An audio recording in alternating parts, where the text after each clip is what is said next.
Hey guys, it's Venom coming at you with another build video. Today we're going to be talking about a 1-bar heavy attack Templar build. This is for the Gold Road update. Let's start first with the gear sets. Got Lightning Staff for the Sergeant, Sharpened Trait, Power Glyph, 2-piece gives max health, 3-piece health recovery, 4-piece weapon and spell damage, 5-piece. When you deal damage with a heavy attack, you gain a stack of Sergeant's Focus for 5 seconds, increasing the damage of your heavy attacks by 645 per stack. This can occur once every second, stacking up to 4 times. We are all Divines, all Max Magicka glyphs. For the head, we got a 1-piece light slime crawl. This adds 771 critical chance. We have the heavy sergeants on the chest. The other set is Morris Scribes. This is the perfected version. It drops in a new trial, Lucent Citadel. The 2-piece critical chance, 3-piece minor slayer at all times, increasing the damage done to dungeon trial arena monsters by 5%. 4-piece weapon and spell damage, 5-piece critical chance. Increase the critical chance by 128 for every major buff active on you, up to 1536 critical chance. Also increases the critical damage done 1% for every minor buff, up to 12% critical damage done. So we have mortars on the shoulders, waist, hands, legs, and feet. We are bloodthirsty traits for the jewelry with weapon and spell damage glyphs.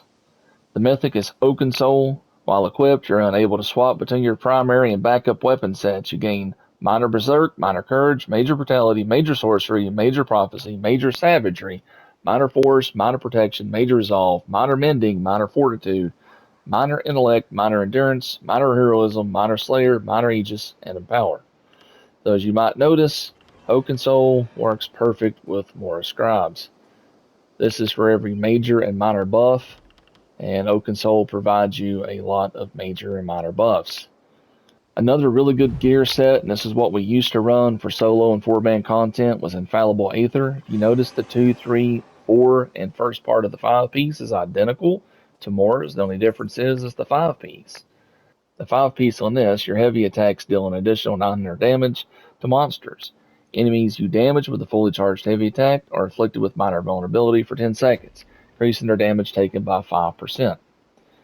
Some other options to consider swapping out would be Stormmaster. Depending on your group, Stormmaster is a medium armor set, so you're going to lose penetration. But if you are in a trials group, or if you're trying to parse on a 21 mil target skeleton, it's going to provide you a lot of penetration. So you may swap this out. You can run mortars in a trial. I would recommend swapping out your trait for your weapon. You may want to go with a precise trait to lower your penetration if the group is providing you the penetration buff. They would be running something like Crimson, Tremor Scale, etc. to debuff them. But if they're not running those penetration buffs, if they're running something else, then this right here is a very good set to have on as well. Let's take a look at our character sheet. We got 31,791 Max Magicka, 2306 Health Recovery, Mag Recovery 756, over 13,000 Stam. Spell damage is 4710, that can go up. Spell critical, 52.1, penetration 9611. We got 22.5 and 18.2 spell and physical resistance. We got 64 points into the Max Magicka attributes. I'm running blue food. This is just max health and max Magicka buff. Most of these buffs out there here are covered through your Oaken Soul.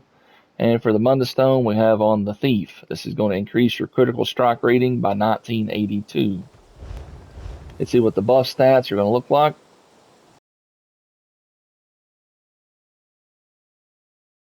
Alright, let's take a look at some of our skills. This is my basic layout that I run. Sometimes I do switch this up depending on what I'm trying to do. But we have Purifying Light. This is going to summon an expanding beam of pure sunlight to doom an enemy. Deals magic damage immediately and marking them for 6 seconds. After their duration, the sunlight burst, dealing more magic damage, which increases based on the amount of damage you dealt to them over the duration up to 200%. It also heals you and nearby allies in the area every 2 seconds for 10 seconds. The Unstable Wall of Storms is from the Destruction Staff skill line. You slam down your staff to create an unstable barrier in front of you, dealing shock damage to enemies in the target area every 1 second, and setting concussed enemies off balance for 7 seconds. When the effect ends, the barrier explodes, dealing more shock damage. You can trigger this early by just reapplying your skill. You can run this as an AoE spammable against multiple targets. Crushing Shock is also from the Destruction Staff skill line. You focus all of your elemental energies in your staff and blast an enemy, dealing flame, frost, and shock damage. Enemies hit while casting are interrupted, set off balance, and stun for 3 seconds. Extended Ritual is a good hot to put on. This is going to help keep you and your teammates alive. You exalt the sacred light of the Aedra, cleansing up to 5 harmful effects from yourself immediately, and healing you and nearby allies every 2 seconds for 30 seconds. Allies in the area can activate the Purify synergy, cleansing all harmful effects from themselves and healing themselves for 7,596 health. Ritual Rebirth is your burst heal, and you can heal many people at once with this. You don't have to necessarily be looking. It's just an AoE radius around your guy. It will also heal somebody outside. Focus your spiritual devotion, healing you and nearby allies for 10,385 health. You heal a single ally outside this ability's radius for an additional 10,727 health. Thunderous Rage is your ultimate. This is from the Destruction Staff skill line. Create a cataclysmic storm at the target location that builds after 2 seconds, then lays waste to all enemies in the area, dealing 8,957 shock damage every 1 second for 7 seconds. It lasts 2 seconds longer when you use a lightning staff. So again, what I was saying a minute ago is I do swap some of these up depending on what I'm doing. My circle button is usually my flex. I don't always run Crushing Shock. I will swap this out. I'll take a look at some of the other skills that I would recommend using during certain situations. Explosive Charge is a good skill. You charge your Divine Lance to impel all enemies in the area, dealing magic damage and gaining major protection for 10 seconds, reducing your damage taken 10%. Any enemy hit that is casting is interrupted, set off balance, and stunned for 3 seconds. Blazing Spear is a good thing to run if you're in a group and maybe your tank needs synergies. This does good AoE damage and, of course, provides a synergy. So you send your spear into the heavens to bring down a shower of divine wrath, dealing magic damage to enemies in the area and additional magic damage every 1 second for 10 seconds. Enemies hit by the initial hit are immobilized for 4 seconds. So they have changed this skill, this current update. It now deals with immobilization. An ally near the spear can activate the Blessed Shard synergy and restores magic and stamina, whichever maximum is higher. Radiant Ward. If you want to put a ward on your Templar, this is a good choice. And your ward can also deal damage, and you can run this as a spammable attack, but it only has a 5-meter radius. So you surround yourself with solar rays, granting a damage shield that absorbs 7810 damage for 6 seconds. The portion of the ability scales off the max health. Nearby enemies take 7,729 magic damage when the shield is activated. Each enemy hit increases the shield strength by 20%. Dawn's Wrath. You have Reflective Light. The Templar has a lot of good skills. I mean, your ability to flex out and put different stuff on is vast. So you can blast up to 3 enemies with a charge of Radiant Heat, dealing flame damage and additional flame damage over 22 seconds, reducing their movement speed by 40% for 5 seconds. Upon activation, you gain Major Savagery, Major Prophecy for 22 seconds, increasing your weapon and spell critical ratings. Solar Barrage is another AoE skill that you can put onto your guy. This is to blast enemies around you, dealing magic damage every 2 seconds, increasing your damage done with class abilities by 5% for 22 seconds. You also gain Empower, increasing the damage of your heavy attacks against monsters by 70%. Purifying Light, we already have on. Living Dark is another interesting skill. I will run this skill a lot of times in PvP, but you can run it in PvE. This will heal you whenever something attacks you, and it does a little bit of damage back. Radiant Oppression is a really strong execute ability. Again, this is one of my skills that I will flex out quite often, depending on what I'm doing. So you burn an enemy with a ray of holy fire, dealing 14,295 magic damage over 1.8 seconds. It deals up to 500% more damage to enemies below 50% health. A lot of execute abilities that classes have are around like 25%. Nah, the Templar gets his at 50%, and it deals 500% more. You can really nuke some stuff with this ultimate here. You want to make sure that you grab your passives for all your stuff, for all your class skills, especially in this right here, because this is going to give you your minor sorcery to the group. Whenever you cast a Dawn's Wrath ability, it grants minor sorcery to you and your group members for 20 seconds, increasing your spell damage by 10%. Underneath Restoring Light, you got some good options in here as well. Again, depending on what you are doing, you might want to slot some of these. Honor the Dead is a good heal. You can beacon your inner light, healing yourself or a wounded ally in front of you for 13,848 health. Healing anyone who is below 75% health restores 18% of the ability's cost every 2 seconds for 6 seconds.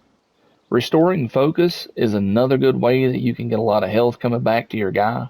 I elected to choose the Stamina version because it gives more health back than the Magicka version. The Magicka version is around 500 some health every second. This gives you 700 some. So you create a rune of celestial protection to gain major resolve for 20 seconds, increasing your physical and spell resistance. You also recover 242 stamina every 1 second over the duration.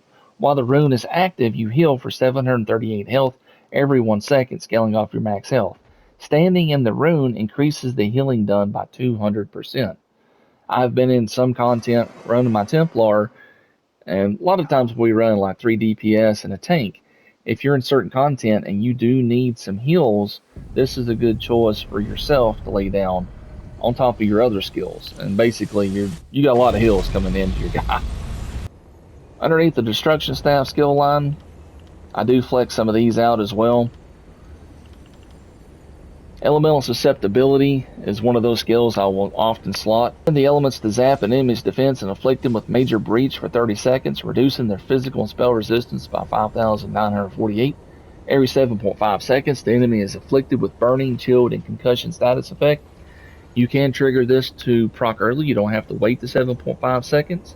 Just whenever you reapply it, it redoes the damage immediately. Make sure you grab your passives for your light armor. We don't have any medium on, so the passives don't matter there. The heavy, you want to grab these. Underneath the Undaunted, we have the passives for these. I'm a high elf on this build. Just make sure whatever race you're on, you want to grab your passives for it. Alright, let's take a look at the champion points for the blue tree. We have Fighting Finesse. This increases the critical damage and critical healing done by a total of 8%. Weapon Expert increases your damage done with light and heavy attacks by a total of 20%. Wrathful Strikes grants 205 weapon and spell damage. Untamed Aggression grants an additional 150 weapon and spell damage.